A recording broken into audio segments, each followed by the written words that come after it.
ওয়াকফ নিয়ে লোকসভায় ওয়াকআউট করলে তৃণমূলকেও ছাড়া হবে না, আগাম হুঁশিয়ারি দিয়ে রাখলেন এ রাজ্যের সংখ্যালঘু নেতৃত্ব। ধর্মতলায় বৃহস্পতিবার এক বিশাল সমাবেশে ইমাম কারি ফজলুর রহমান, ফুরফুরা শরীফের পীরজাদা ত্ওয়াহা সিদ্দিকীরা বলেছেন, অতীতে দেখা গিয়েছে সংসদ থেকে তৃণমূল ওয়াকআউট করার কেন্দ্রীয় সরকার বিল পাস করার সুযোগ পেয়ে গিয়েছে। এবারও তেমনটা হলে সংখ্যালঘু সমাজ রাজ্য থেকে তৃণমূলকেই ওয়াকআউট করে দেবে। তারা পরিষ্কার জানিয়েছেন এই বিল সংখ্যালঘু স্বার্থ বিরোধী। আমরা ইলেকশনে তৃণমূলকে ওয়াক আউট করে দেবো, এদেরকে বঞ্চিত করে দেবো, এদেরকে আমরা ভোট দেবো না।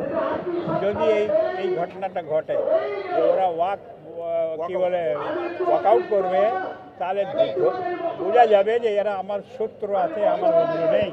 এই বিল কখনোই সমর্থনযোগ্য নয়, তাই সংসদে সংগঠিতভাবে প্রতিবাদ করতে হবে। যদিও ধর্মীয় নেতাদের কড়া বক্তব্যের পথে হাঁটলেন না পশ্চিমবঙ্গ জামাতে উলেমায়ে প্রধান তথা রাজ্যের মন্ত্রী সিদ্দিকুল্লাহ চৌধুরী। তিনি বলেছেন, এখানে বক্তারা তাদের নিজের মতামত প্রকাশ করেছেন, ধর্মীয় নেতারা তার আমন্ত্রণে এসেছেন।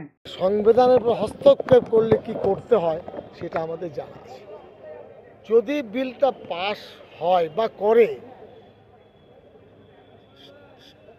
তখনকার খেলা এখন বলাটা ভুল হবে।